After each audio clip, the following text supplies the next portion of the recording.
देखिए, हिंदू और मुस्लिम में नहीं, कुछ फिरका परस्त हिंदू, सारे हिंदू को बदनाम नहीं किया जा सकता। ये मुट्ठी भर जो दंगाई लोग हैं, जो कुछ बदनाम संगठन हैं, जो मुसलमानों को निशाना बनाकर भाजपा को शक्ति पहुंचा रहे हैं, ये इन लोगों का मामला है। नमस्कार, आप देख रहे हैं न्यूज़ फॉर नेशन में आपके साथ अभिजीत सिंह। रामनवमी के जुलूस के बाद दो जिलों में स्थिति है जो तनावपूर्ण पैदा हो गई है। और वहीं बात करें तो नालंदा में हिंदू और मुस्लिम में भी झड़प हो चुकी है। इसी पर बात करने के लिए हमारे साथ हैं AIMIM के प्रदेश अध्यक्ष अख्तरुल इमाम। सर, नालंदा में हिंदू और मुस्लिम में रामनवमी के जुलूस के बाद देखिए, हिंदू और मुस्लिम में नहीं, कुछ फिरका परस्त हिंदू, सारे हिंदू को बदनाम नहीं किया जा सकता। ये मुट्ठी भर जो दंगाई लोग हैं, जो कुछ बदनाम संगठन हैं, जो मुसलमानों को निशाना बनाकर भाजपा को शक्ति पहुंचा रहे हैं, ये इन लोगों का मामला है। और इसमें बिहार सरकार भी बराबर की शामिल है। लॉ एंड ऑर्डर बिहार सरकार की जिम्मेदारी है।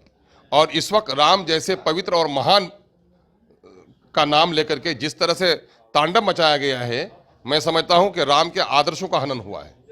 और जो कुछ हुआ है, ये हिंदूवादी फासिस्टवादी जो संगठन है, उनका कर्तृत्व तो है ही, लेकिन बिहार की गवर्नमेंट ने भी अपने लॉ एंड ऑर्डर को चुस्त दुरुस्त नहीं रखा, जिसका खमियाजा लोगों को भुगतना पड़ा है। जिस तरह से बात करें कि केंद्रीय गृह मंत्री अमित शाह का भी बिहार दौरा है, सासाराम में भी तनावपूर्ण स्थिति है और नालंदा में जिस तरह से स्थिति हुई है, तो बीजेपी का कहना है कि ये जो है सरकार के कारण, ये सरकार का देखिए, बीजेपी किस मुंह से कहती है मुझे नहीं मालूम, लेकिन बीजेपी का चाल चलित्र और चेहरा जाहिर है कि बीजेपी ने हमेशा अपनी राजनीतिक फसल जो काटी है, वो खून और लाश पर काटी है।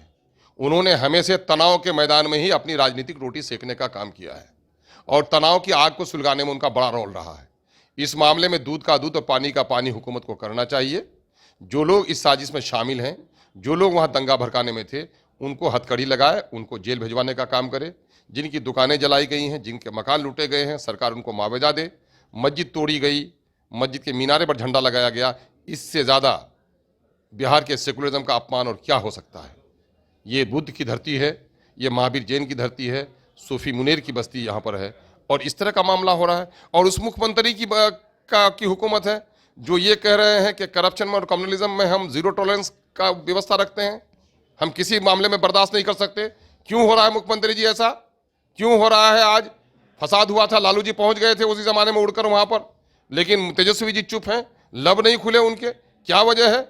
इसका साफ मतलब और सीधा मतलब ये है कि बीजेपी इस तरह के दंगाओं से कि फिरका परस्त हिंदुओं का वोट मुत्तहिद करना चाहती है और ढील दे करके अपने प्रशासन को, बिहार की गठबंधन हुकूमत मुसलमानों को डराकर अपना वोट कब्जे में लेना चाहती है।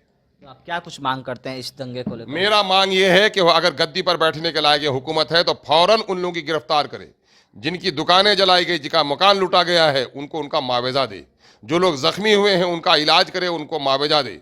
और जिन पुलिस अफसरों के लापरवाही से, जिन एडमिनिस्ट्रेटिव ऑफिसरों की लापरवाही से ये हुआ है, ऐसे लोगों को मुअत्तल होकर कार्रवाई चलाई जाए और बिहार में इस तरह की घटना न हो, उसके लिए सरकार संकल्प ले। आप किसी जो इस तरह से कहें कि जो ये मामला हुआ है, तो किसी संगठन को बैन करने की मांग करते हैं? यकीनन जो सारी संगठनें जांच में आ रही हैं और जिन संगठनों किया है उसको तो बैन होना ही चाहिए। बैन होने की बात मैं कर रहा हूं। मैं तो कह रहा हूं कि जिन लोगों ने किया है उनकी जगह आम समाज में नहीं होनी चाहिए। देश का सौहार्दपूर्ण माहौल को अगर कोई तोड़ता है, और बिहार जैसे गरीब और पिछड़े राज्य में जहां पर कल कारखाने नहीं है, जहां पर कोई खनिज नहीं है, और जहां पर रोजी रोटी के लिए, पढ़ाई लिखाई के लिए, इलाज के लिए पलायन करना पड़ रहा है, और वहां पर रेड कारपेट बिछाकर आज सरकार 20 साल से आओ आओ कारोबार करो, आओ इंडस्ट्रीज लगाओ वेलकम कर रही है, कोई आने के लिए तैयार नहीं है। क्या इस तरह के हालात में कहा यह जाता है कि लक्ष्मी वहीं बास करती है जहां शांति का फूल खिले, और शांति का फूल इंसाफ की धरती पर उगता है। तो जब तक इंसाफ कायम नहीं होगा और शांति स्थापित नहीं होगी, तो बिहार की लक्ष्मी लौट के आएगी क्या? बिहार में क्या वातावरण बनेगा? हेल्दी वातावरण बनेगा? ये हमारी नस्लों का नुकसान होने जा रहा है। मैं हिंदू इंटेलेक्चुअल्स को और मुस्लिम इंटेलेक्चुअल्स दोनों को कहता हूं कि उठिए, और समय रहते हुए अगर आपने इस आग को नहीं बुझाया तो बिहार का जितना नुकसान हुआ है और नुकसान होगा। बिहार तरक्की के रास्ते पर कभी नहीं आ सकेगा। और जो गद्दी पर बैठे हुए हैं, जो लोग विपक्ष में बैठे हुए हैं, इनको बिहार की चिंता नहीं है, इनको अपनी गद्दी की चिंता है। कोई गद्दी बचाने में लगा हुआ है, कोई गद्दी पाने में लगा हुआ है। इसलिए ये वक्त आ गया है कि इंटेलेक्चुअल्स उठें, सामाजिक संगठनों के, मिली तंजीमों के लोग उठें, मीडिया के ऐसे लोग जो लोग कहते हैं कि हम प्रहरी हैं, ऐसे लोग उठें। चापलूस मीडिया वालों से मैं कुछ नहीं कह सकता। जो लोग अपना टेंडर के खातिर, इश्तिहार के खातिर अपने को गिरवी रख लिए हैं, ऐसे सहाफ़ियों से मैं कुछ नहीं कहना चाहता। लेकिन जो लोग वाक़तन समाज के लिए जीते हैं, जिसका अंदर में उसका ज़मीर जिंदा है, ऐसे लोगों के लिए मेरा संदेश है, उठिए और बिहार को जलने से बचाइए।